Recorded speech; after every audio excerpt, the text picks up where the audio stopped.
Baik, okey. Ibn Taymiyah terkenal sebagai antara ulama yang dikatakan fatwa-fatwanya menjadi punca kepada keganasan, teror. Itu. Antaranya ada yang mengatakan, beliau mengatakan jika tidak bertaubat dibunuh, dibunuh, asyik dibunuh, dibunuh saja. Baik, jadi kita akan pergi kepada soalan yang kedua. Oleh kerana ni adalah hard talk, jadi saya kena bagi panas sikit lah. Soalan yang berikutnya, jika tak difahami soalan boleh ditanya. Ya. Tadi satu pekan itu satu minggu. Ya, bukan satu pekan itu seluruh pekan. Nanti dipahami seluruh pekan itu mau diterjemah. Apa yang Ibn Taymiyah cakap, bukan satu pekan itu satu minggu mau disalin. Itu Ibn Taymiyah, kalau kita entah berapa minggu. Baik, okey. Ibn Taymiyah terkenal sebagai antara ulama yang dikatakan fatwa-fatwanya menjadi punca kepada keganasan, teror. Itu. Antaranya ada yang mengatakan, beliau mengatakan jika tidak bertaubat dibunuh, dibunuh, asyik dibunuh, dibunuh saja. Ya, itu satu.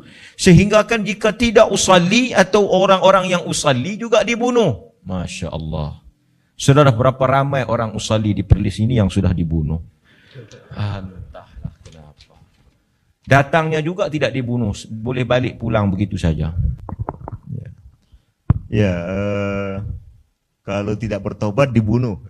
Itu ungkapan yang terkenal dalam dunia turas, bukan hanya dari Ibn Taymiyah. Istatabu fa intaba wa illa kutila.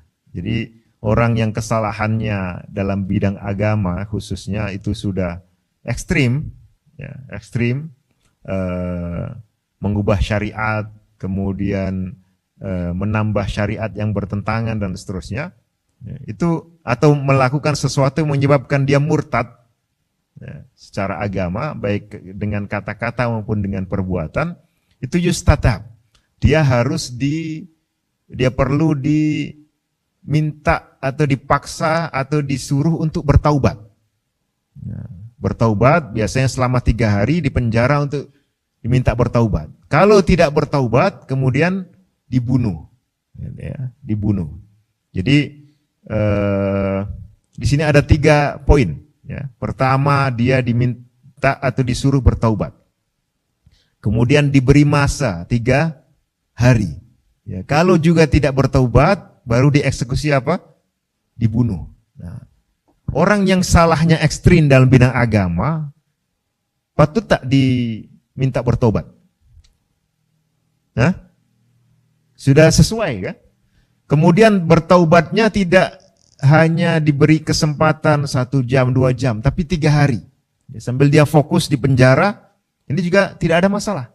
Ya. Kemudian kalau tidak juga bertaubat, dibunuh karena sudah dinilai murtad atau melakukan pelanggaran ekstrim dalam bidang agama. Terus apa yang salah dari 3 poin ini? Pertama, orang sesat ekstrim dia diminta taubat, tidak ada yang salah. Kemudian dia diberi waktu kesempatan 3 hari, tidak ada yang salah. Ya. Lalu kalau sudah diberikan kesempatan 3 hari, lalu dia diberitahu, ya, kamu pilih bertaubat ataukah tetap pada kesesatan ini? Dia bilang tetap di sini. Ya. Kalau tetap di sini nanti kamu dibunuh. Oke, tidak apa-apa. Atau dia tetap ngotot. Nah, itu sudah berarti tingkat pelanggaran yang sangat ekstrim sehingga layak untuk diberikan eksekusi, dibunuh. Kalau orang biasa, ya, dia diberikan penjelasan, dia bertobat. Atau kalau dia masih tidak yakin, tidak puas, nah, dia memilih untuk, ya, mengaku bertaubat dan selamat dari eksekusi. Jadi tidak ada yang aneh di ungkapan ini.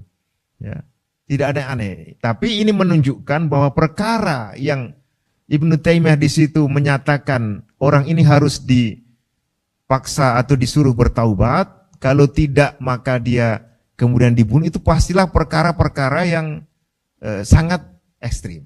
Kita ambil contoh, misalnya saya buka buku, ya, ini tadi cuma buku, ya, tambah.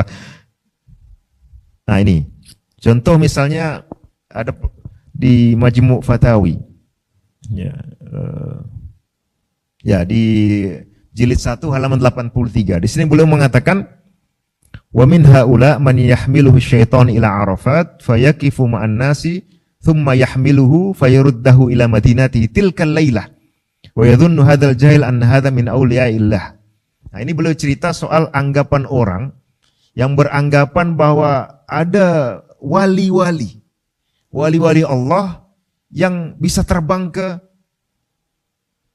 Mekah, kemudian haji di Arafah bersama jamaah haji yang lain. Ada dari Malaysia yang bisa begitu? Atau sholat Jumat ke Mekah dengan waktu Malaysia. Ya, ada kalangan yang menganggap begitu. Ada wali yang bisa terbang ke Arafah tanpa paspor, tanpa visa, tanpa waiting list. Berapa Malaysia? 110 tahun. Kalau di Jawa Timur 37 tahun. Langsung sampai di Arafah bisa haji. Lalu dibawa oleh jin pada malam itu juga pulang ke rumahnya. Pulang ke Perlis. Nah, dianggap ini wali Allah. Padahal dia sudah melanggar syariat haji.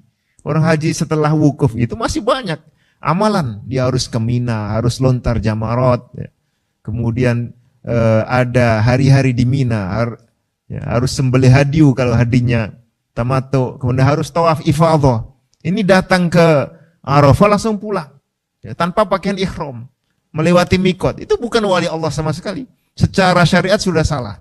Nah, kemudian beliau mengatakan, ya, wa yadhunnu hadzal jahil, orang yang bodoh ini menganggap anna hadza min auliyaillah wa la ya'rifu annahu yajibu alaihi ayyatuba min hadza. Nah, dia tidak paham kalau justru dia harus bertaubat dari keyakinan itu. Wa ini ataqada anna hadza ta'ah wa qurbah ilaihi. Nah, ini. Jadi, kalaupun ada orang yang seperti itu dibawa terbang oleh jin datang ke Arafah, ya, kemudian malam itu juga kembali dan dianggap ini sebagai wali Allah, padahal tidak mengerti syariat haji. Orang yang menganggap bahwa ini adalah wali Allah, ya, wali Allah itu kan definisinya alladzina amanu apa? Wa kanu yattaqun, yang beriman dan bertakwa. Bertakwa itu menjalankan, melindungi diri dengan menjalankan apa yang diperintahkan Allah dan dilarang Allah. Ini tidak menjalankan apa yang diperintahkan Allah. Dia lewat mikot, ya, dengan terbang itu, ya, tanpa pakai ihram. Kemudian dia haji hanya wukuf tanpa melakukan rukun-rukun yang lain. Lalu dianggap sebagai wali Allah. Berarti dianggap sebagai mukmin muttaqi. Orang yang punya anggapan seperti ini, itu kan berarti apa? Kacau, kucai. Berpikirnya berantakan. Nah, berantakan kalau kemudian dia menganggap itu bagian dari syariat. Maka beliau melanjutkan begini. Wa ini ataqada, kalau dia meyakini orang ini, ya, ada syaratnya. Kalau orang ini meyakini anna hadza ta'ah, bahwa yang dilakukan oleh sudo wali itu adalah ketaatan, wa qurbah ilaihi, dan satu ibadah kepada Allah, fa innahu yustatab. Fa intaba wa illa kutila. Nah, jadi kapan vonis ini dikenakan? Orang yang meyakini bahwa orang yang menjalankan syariat bertentangan 180 derajat dengan aslinya itu dianggap sebagai wali, ya, dan dianggap apa yang dia lakukan itu adalah ibadah, suatu ketaatan yang sah kepada Allah Ta'ala. Orang yang meyakini seperti ini perlu disadarkan, ya, dan kemudian disuruh bertaubat. Kalau dia bersikeras, ya, tetap keras kepala mempertahankan ini wali dan ini ketaatan, ya, walaupun diancam akan dibunuh, tapi tetap bersikeras, nah ini baru kemudian dieksekusi. Jadi sebenarnya tidak ada yang aneh dari fatwa-fatwa beliau, ya. Kalau kita cari semuanya seperti itu. Ya, coba saya acak, ya, belum dibaca sebelumnya. Nah, ini misalnya atau tema lain lah ini, ya, politik.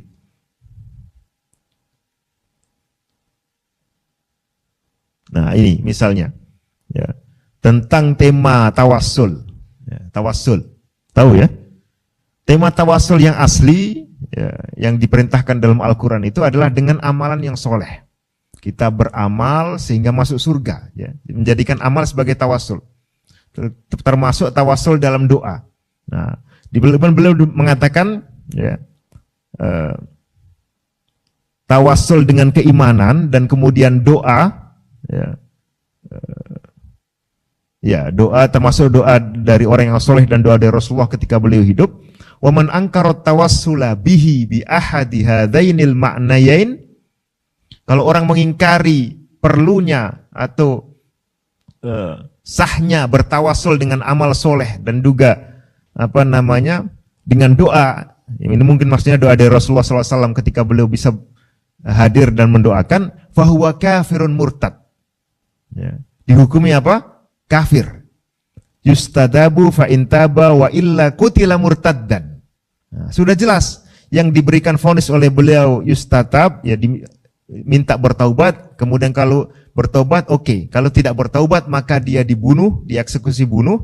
Ya. Nah, ini orang yang memang sudah statusnya murtad, dan hukum murtad semuanya jelas, ya, sesuai ijma ulama, memang hukumnya adalah dibunuh. Tentu seperti ditetapkan oleh Ibnu Taimiyah, ya, diterangkan oleh beliau, ada proses, ada prosedur, dan kita lihat secara langsung dalam kenyataan sejarah, siapa yang pernah divonis oleh Ibnu Taimiyah dieksekusi bunuh, ya, karena tema-tema seperti ini?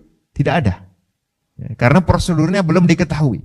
Bahkan pernah beliau berdebat dengan sebagian kalangan, lalu beliau mengatakan, ana in qultu hadza kuntu kafirun, kalau saya mengikuti pandangan ini saya jadi kafir, tapi kalian tidak. Kenapa? Karena kalian masih belum paham. Nah, jadi ada prosedur. Kalau orang sulit paham, ya, itu tidak bisa divonis sama dengan orang yang sebetulnya sudah paham, tapi dia bersikeras, ya, bersikeras menolak kebenaran. Jadi itu 3 poin, ya. Pertama, vonis-vonis seperti itu memang sebetulnya tidak ada ikhtilaf di antara ulama. Itu dikenakan kepada orang yang sudah kategori murtad, baik karena kata-kata maupun karena tindakan.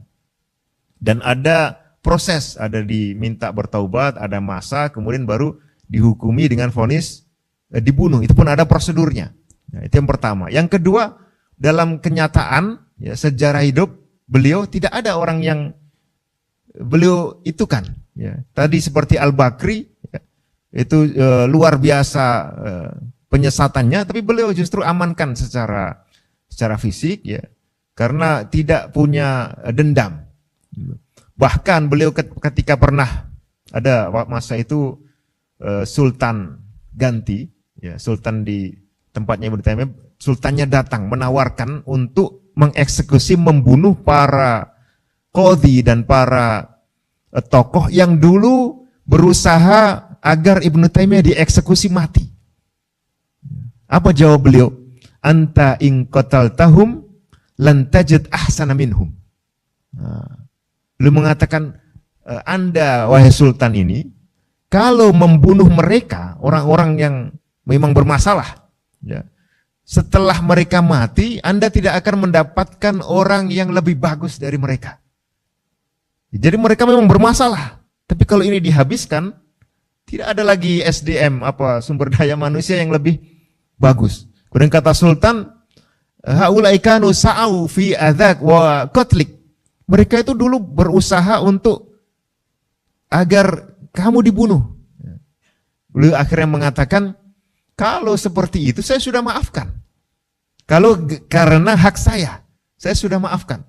Dan kalau karena hak Allah, biarkan Allah yang akan mengeksekusi mereka kalau tidak bertobat. Nah, ini contoh nyata, ya, bukan hanya beliau tidak pernah menyebabkan orang, ya, dibunuh secara langsung dengan sekedar fatwa ini, ya.